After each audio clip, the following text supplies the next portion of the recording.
बिस्मिल्लाहिर्रहमानिर्रहीम। आज हम क्रिस्पी ब्रोस्ट बनाने लगे हैं। किसी बेटे की, भाई की, बहन की फरमाइश है और ख़ास तौर से मेरे दोस्त हैं अदनान साहब न्यूजीलैंड से, उनकी फरमाइश पे।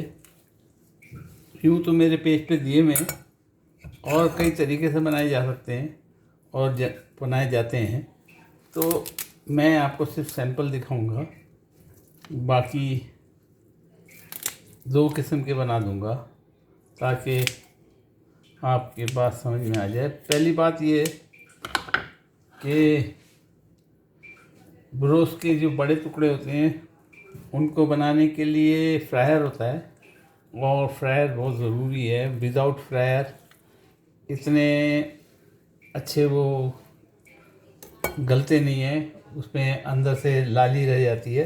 मैं सिर्फ ये दो टुकड़े आपको दिखाने के लिए काटे हैं, बाकी उनको मैं बाद में काटूंगा। उसको जिल्द वाले हो तो ब्रोस्ट बेहतर बनता है और बेहतरीन लगता है। तो जिल्द को आप ऊपर कर दीजिए। ऊपर करने के बाद और हम स्पाइसी बनाएंगे। हम इसमें कट मारेंगे हड्डियों के साथ ताकि हड्डियों तक इसकी जो स्पाइसी हैं वो पहुंच जाए। इसी तरह विंग के जिस तरह ये किया है, फिर उसके बाद हम स्पाइसेस भरेंगे और भरने के बाद जिल को नीचे कर देंगे इस तरह, और उसके बाद मज़ीद उसकी पकाएंगे। इसी तरह विंग जब है, विंग्स को निकालते हैं तो विंग्स के ये जो कोने होते हैं, इस पर यहाँ पे बाल होते हैं, अक्सर व बेशतर पर होते हैं। तो इन परों को निकालने के लिए मैं तो ज़्यादातर इनको कोने से काट देता हूँ ताकि वो खदशा ही नहीं रहे। और ये दो करने कट गए। और टेल के ऊपर भी मुझे लोगों को पसंद है लेकिन मैं नहीं पकाता, मैं उसको भी काट देता हूँ। उसके बाद आप विंग निकालिए। विंग में भी गोश्त होना चाहिए। तो जो जॉइंट है यहाँ पे, इसका जो जॉइंट है विंग का, उसको हम ऊपर करेंगे और वहाँ से इसको निकालेंगे। ये इस तरह काटेंगे। दूसरे विंग को भी, जॉइंट को जो है ऊपर तक, ताकि उसमें गोश्त आ जाए, यूँ काटेंगे। और उसके बाद इसको हम, ये क्योंकि मैंने फ्रीज़र से निकाली है तो थोड़ी फ्रीज़ हुई है, इतनी आसानी से नहीं हो रही, लेकिन ये बहुत अगर गर्म हो, यानी पिघली भी हो, सही तरीके से डिफ्रोस्ट हो, तो आसानी से हो जाती है, कोई मसला इतना बड़ा नहीं। और उसके बाद हम उंगलियों से इसको चीरेंगे।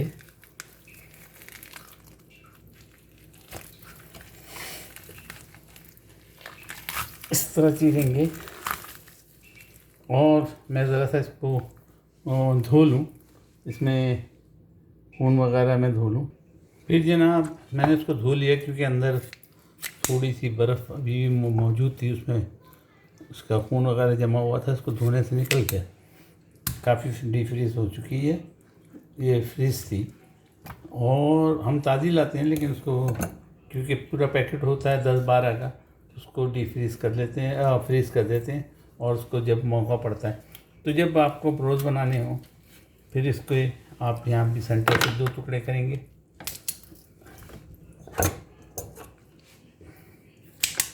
चिकन को बनाना भी आर्ट है, ये नहीं कि नहीं है, ये भी आर्ट है। हमारे पाकिस्तान में तो बहुत गोश्त चिकन बहुत ज़बरदस्त तरीके से बनाते हैं, बहुत एक्सपर्ट लोग हैं। तो ये बन गई एक्स्ट्रा चीज़, जो इसकी जिल्द होगी वो मैं निकाल दूँगा और इसको मैं ब्रोस्ट में तब्दील करूँगा। इसकी इस तरह जिल्द उठाऊँगा और उसमें कट मारूँगा गहरे गहरे, ताकि ये इसके अंदर मसाला चल जाए। और ये जॉइंट जो है, जॉइंट पे बहुत ज़रूरी है, वरना वो हिस्सा लाल रह जाए। इसकी वजह ये है, अल्बेक हुआ और यहाँ पे जो मैकडॉनल्ड वगैरह है, तमाम रोस्ट वाले जितने हैं, उनके पास फ्रायर्स है और मेरे पास भी फ्रायर है।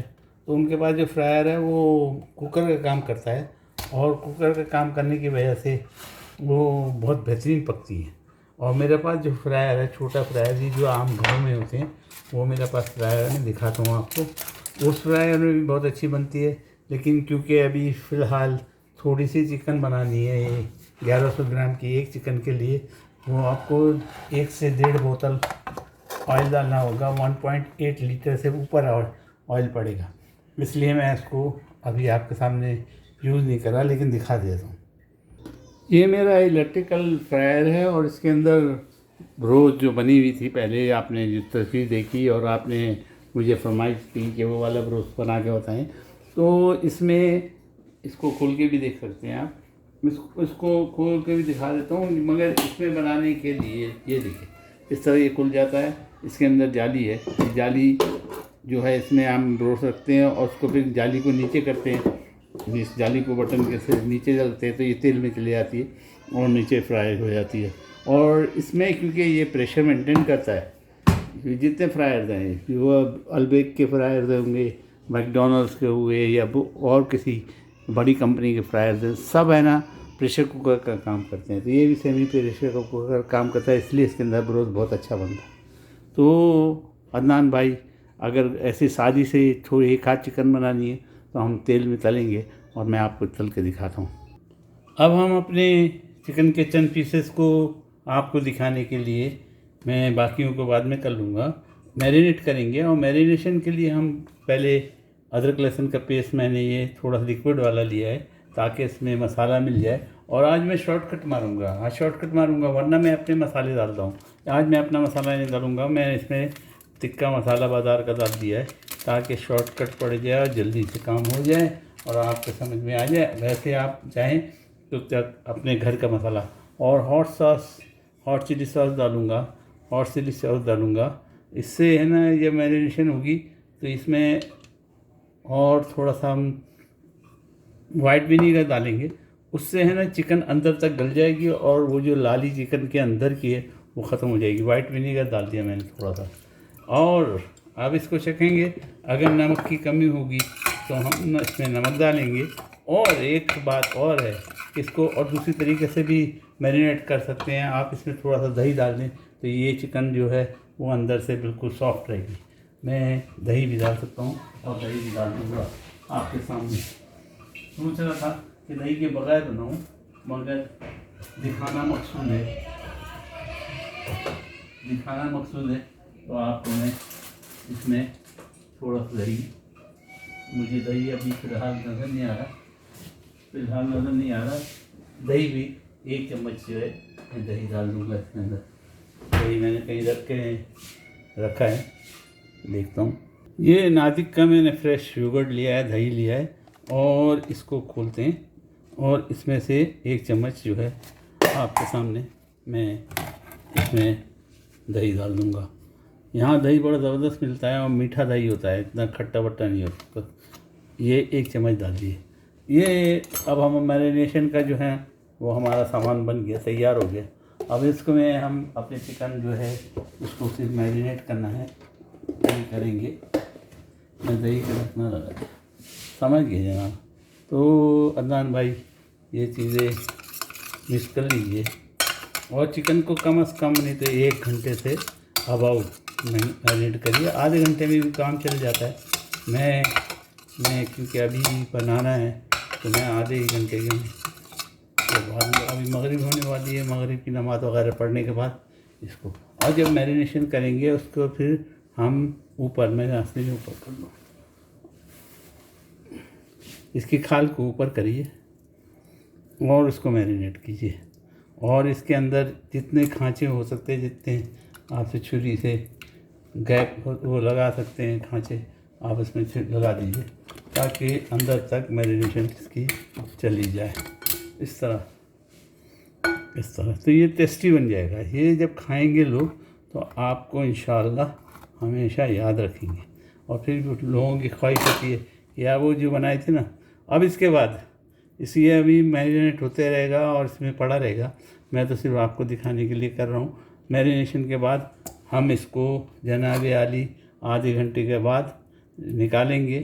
पहले इसको हम अंडे में लेप करेंगे इसको, और उसके बाद मैदा में लेप करेंगे या कॉर्नफ्लावर में करेंगे। तो मैं कॉर्नफ्लावर में करता हूँ। कॉर्नफ्लावर जो है वो हीट ज़्यादा जलता नहीं जल्दी, मैदा फिर भी जल जाता है। तो कॉर्नफ्लावर में आप कीजिए तो ज़्यादा बेहतर है, नहीं तो मैदे में भी कर सकते हैं। और उसके बाद आप उसके ऊपर ब्रेड क्रम्ब लगाइए, या बाद लोग हैं ना जी बच्चे जो खाते हैं कॉर्नफ्लेक्स वो लगाते हैं, या ओट्स लगाते हैं, या आज मैं जो है एक नया तरकीब आपको इंशाल्लाह दिखाऊंगा। मैं तो ये 2-3 पीसेस सिर्फ है ना आपको दिखाने के लिए, बाकी पीसेस मैं जो है वो ऊपर इसके मैं चिप्स लगाऊंगा, आलू के चिप्स लगाऊंगा और फ्राई करूंगा। ये क्रिस्पी हो जाएगा और ज़बरदस्त बन जाएगा। उम्मीद है आपको समझ में आ गया होगा। उम्मीद है आपको कोई ख़ास इसमें इतनी बड़ी साइंस नहीं है, बस ये है कि मैरिनेशन सही होना चाहिए, पीसेस में अंदर तक जाना चाहिए, कट अंदर तक लगने चाहिए, ताकि अंदर कहीं कच्चा लाली नहीं हो, क्योंकि हम फ्राई में नहीं पका रहे बल्कि फ्राई पैन में पकाएंगे या किसी बर्तन में तेल गरम करेंगे उसमें बनाएंगे। मैंने वैसे तो इसकी अभी बारीक पीसेस काटूंगा, छोटे छोटे जिसको पसंदा कहते हैं, पसंदा टाइप के काटूंगा और उसको फिर फ्राई करूंगा। और आपको मैं वो चिप्स लगाने की तरकीब बताऊंगा और उसके बाद इसको फ्राई करूंगा। तो ये पोटैटो चिप्स वाले जो है रोस्ट होंगे। एक पीस मैं और आपके सामने कर देना चाहता हूँ। ये मेरी कैंची बड़ी तेज़ है, अल्हम्दुलिल्लाह हड्डियाँ तक काट देती है, और ऐसी कैंची किचन में काम देती है। खाली जो लटक रही है उनको आप निकाल दीजिए, खाली लीजिए और इसको अंदर यहाँ पे देखिए, ये जॉइंट जहाँ पे है यहाँ पे लाली रह जाती है, तो उस जगह पे आप जो है खाल हटाने के बाद इसको है ना खोंचें। खोंचने का मतलब समझते हैं ना, इसको चीज़ें मारें या इस तरह खोंच दें ताकि मटेरियल अंदर तक चले जाए, और इसको मैरिनेट करने के लिए रख दें। ये लीजिए, ये मैरिनेशन होगी इसकी। अब इंशाल्लाह पार्ट 2 में आप देखिएगा, मैं इसको फ्राई करूँगा तो आप देखिएगा पोटैटो चिप्स किस तरह लगाते हैं मैं बताऊँगा, और उसको फ्राई करके देखूँगा। उम्मीद है आप समझ गए होंगे, उम्मीद है आप भी बनाएंगे, बहुत बेहतरीन बनते हैं। ये ज़रूरी नहीं कि मैंने इसमें तिक्का मसाला यूज़ कर लिया, शॉर्टकट मारा है, ये ज़रूरी नहीं है। आप चाहें तो लाल मिर्च पाउडर, थोड़ा सा धनिया पाउडर, थोड़ा सा ज़ीरा पाउडर और थोड़ा सा गरम मसाला पाउडर, ये चीज़ें डालें और उसको अच्छी तरह लेप करें। और इसमें या तो सिरका या फिर हॉट सॉस या फिर नींबू, ये कोई भी एक चीज़ डाल सकते हैं, 2 चीज़ें डाल सकते हैं। नींबू डालेंगे तो सिर्फ का यूज़ कर लीजिए, या हॉट सॉस डालेंगे तो नींबू इस्तेमाल कर लिए टेस्ट बढ़ाने के लिए, और मिर्ची अपने लिहाज से डालिए। तो ये हॉट चिली अपने पोटैटोज़ वाले जो है वो ब्रोस्ट तैयार हो जाएगा। आप यकीन करें अल्लाह पे, बाज़ार से भी बेहतरीन कभी कभी बनते हैं और हमें हमारे घर वालों को बहुत पसंद आते हैं। उम्मीद है आप भी बनाएंगे, उम्मीद है मुझे दुआ में याद रखिएगा। और जिस तरह आपने सवाल किया इस तरह सवाल करें, कोई मसला नहीं है, मैं इंशाअल्लाह हर सवाल का जवाब लोगों को दिखाता हूँ, बताता हूँ। वैसे मेरे पेज पे तमाम इसकी रेसिपीज़ पड़ी हुई हैं।